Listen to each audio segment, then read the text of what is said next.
Bonjour à vous, c'est Josué et aujourd'hui nous allons parler de la vie d'un chrétien et la prière.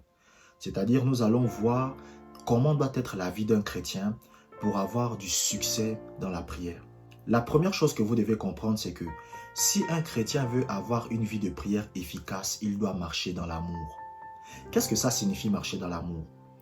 Marcher dans l'amour, ça veut dire vous comporter avec les autres de la même façon que vous voudriez qu'on se comporte avec vous. C'est ça l'amour en fait. C'est ce que Jésus a dit. Jésus a dit, comportez-vous avec les autres de la même façon que vous voudriez qu'on se comporte avec vous. C'est pour cela, lorsque vous lisez Luc chapitre 10, verset 27, le Seigneur va dire, tu aimeras ton prochain comme toi-même. C'est quoi aimer?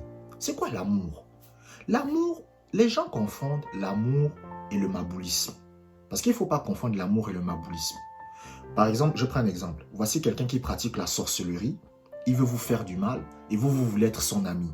Ça, c'est pas l'amour, ça. L'amour, c'est simplement vous comporter avec quelqu'un de la même façon que vous voudriez qu'on se comporte avec vous. Je vous prends un exemple. Si par exemple, vous n'aimez pas qu'on vous insulte, n'insultez pas les autres. Si vous n'aimez pas qu'on vous parle mal, ne parlez pas mal aux autres. Si vous n'aimez pas qu'on vous vole, ne volez pas les autres.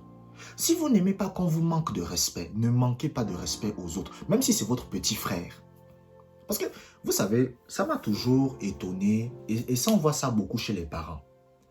Vous allez voir, par exemple, un père ou une mère de famille qui se plaignait de quelque chose que son père ou sa mère faisait. Mais lui-même, il reproduit la même chose sur ses enfants. Donc, vous allez, par exemple, voir, par exemple, un papa. Il va vous dire, moi, mon père m'insultait tout le temps, j'aimais pas ça. Mais lui-même, quand il a les enfants, il insulte maintenant ses enfants. C'est qu'il ne marche pas dans l'amour. Pourquoi? Parce qu'il est tout simplement en train de faire ce que lui n'aimerait pas qu'on le fasse. Et c'est ça qui détruit la vie de prière de beaucoup de chrétiens. Vous savez, beaucoup de chrétiens, leurs prières ne sont pas exaucées parce qu'en fait, quand Dieu les regarde, la façon dont ils se comportent avec les autres, ce n'est pas la même façon dont il voudrait qu'on se comporte avec eux. Vous savez, je me rappelle à l'époque, je draguais une fille.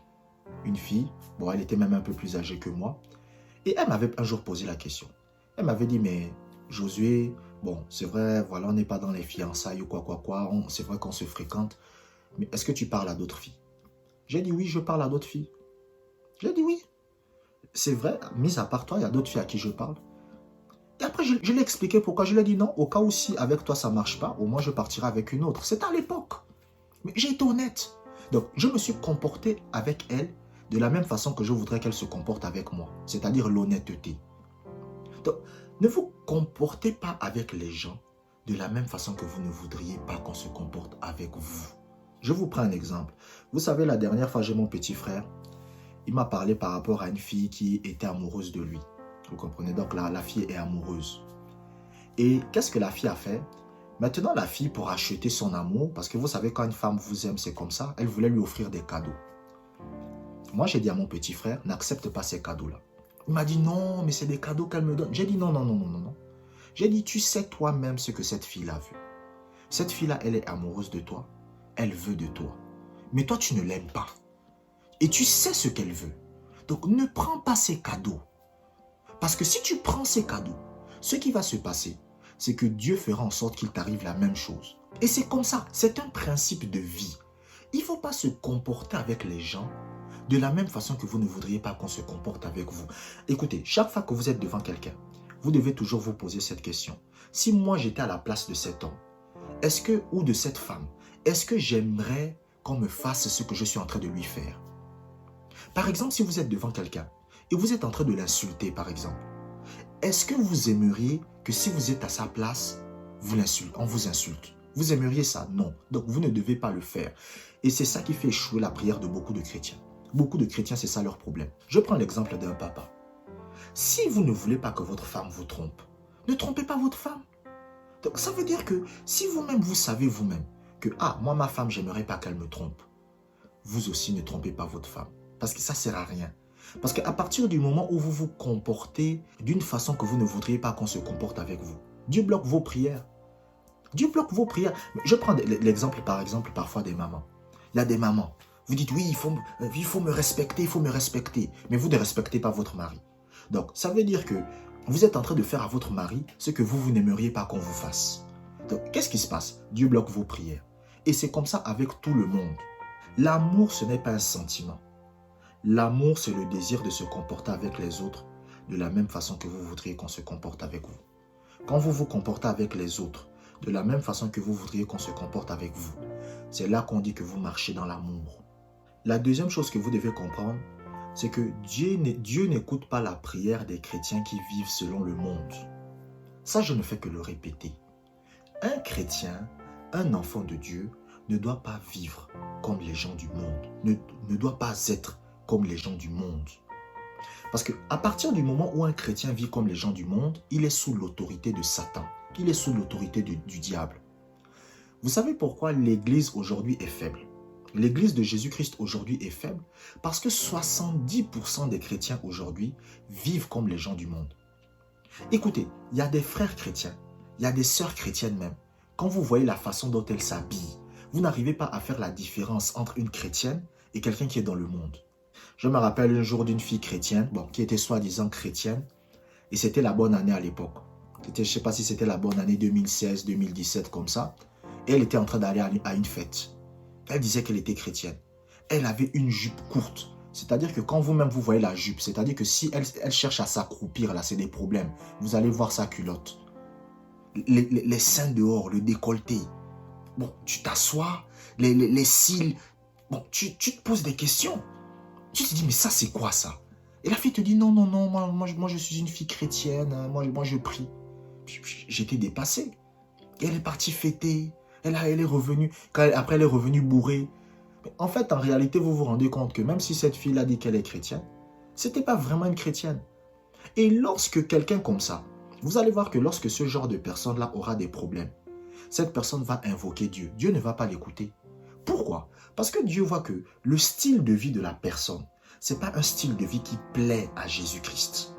Vous devez comprendre que le but de votre existence, c'est d'être agréable à Dieu. C'est ça le but de l'existence d'un chrétien. C'est être agréable à Dieu. C'est-à-dire que quand Dieu vous regarde, Dieu doit être fier de vous. Dieu doit être fier de vous. Mais lorsqu'un chrétien vit selon le monde, marche selon le monde, parle selon le monde, fait les choses comme les gens du monde, il y a même des chrétiens aujourd'hui qui détournent l'argent des entreprises. Moi, j'ai un oncle à moi, il dit qu'il est chrétien. Il a détourné 5 millions de francs CFA comme ça. Mais tu te poses la question. Et après, on devait le mettre en prison, il invoque Dieu. Il dit, oh Dieu, s'il te plaît.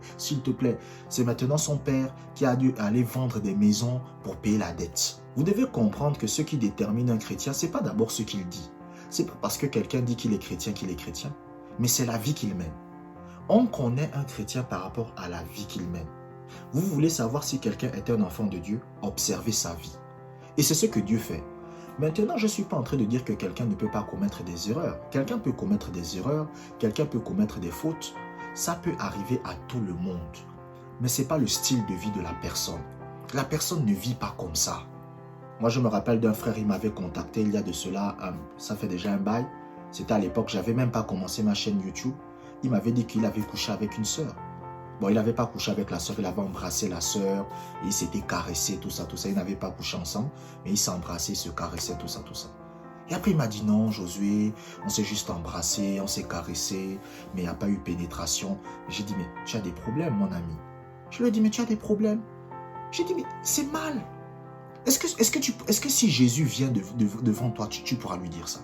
Et lui-même, il a reconnu que c'était mal, il a demandé pardon à Dieu, et il s'est redressé par la grâce de Dieu. Donc ça peut arriver. Un chrétien peut commettre une erreur, un chrétien peut commettre une faute. Il y a un frère que je connais, il était dans les fiançailles avec une fille chrétienne, et bon, ils se sont retrouvés par inadvertance dans un endroit là où il ne fallait pas. Ils ont couché ensemble. Mais après, ils ont demandé pardon à Dieu, ils se sont repentis. Ce qu'ils ont fait était mal, mais ils se sont repentis. En fait, il n'a pas l'habitude de vivre comme ça. Lorsque maintenant c'est un style de vie, ce qui se passe, c'est que les chrétiens qui ont un style de vie mondain, lorsqu'ils prient, Dieu ne les écoute pas. C'est pour cela que lorsque vous allez dans l'église, vous allez voir beaucoup de chrétiens qui prient pour des mêmes problèmes depuis des années. Depuis des années.